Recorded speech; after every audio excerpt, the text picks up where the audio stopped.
the Amazon list of new releases, but I do feel that what Francis accomplished is certainly will remain in history. So much, so much. Including, Yeah. Rosanna, I know that talent, but I feel that Rosanna, I feel that he was so taken by the work of the women in church, so much so.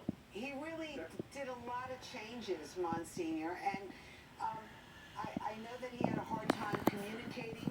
You've talked about it. I've talked about it with Cardinal Dolan because of his illness. Do you think he was hanging on to celebrate Easter? And yeah, he was.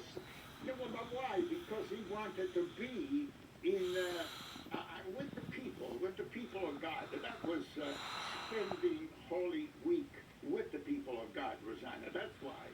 And he felt that he had to try his best, and he did, and he did. Until the end, that was what a great example he has given to the world. No matter what.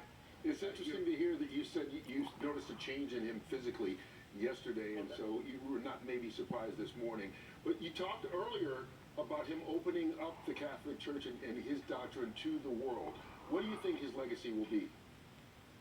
Definitely will be something that we will have a lot of comments, on whatever he did and how he did it, but the same thing with the previous popes. I mean, Pope Benedict, Pope John Paul II. But what really Francis did was to bring down, to the basics, whatever was necessary in the faith, not only of the Catholic Church. When we say the Catholic Church, we are reducing the legacy, as you were saying, that Pope Francis had left for the Church, for the world, I feel. It's the whole world that was really embraced by him. His documents, if you read his documents, whatever he has done concretely, he was always insisting on being concrete. It's important to do something, and that's what he did.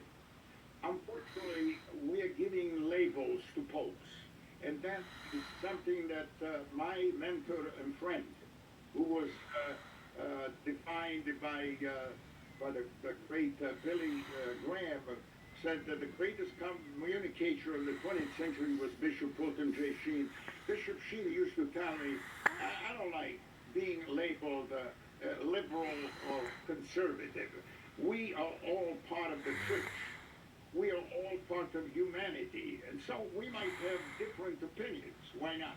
I think we should have different opinions, but we have one thing. We love humanity. We love the church. We love it. Monsignor Franco, before you go, you're at the Vatican right now. What's the mood like? What's it like inside the Vatican right now with the Holy Father passing? I will tell you, there was kind of sadness. However, I do have to confess that we knew yesterday, that the way he felt was not really conducive to healing. Let me put it that way. And so we knew that something was going to happen.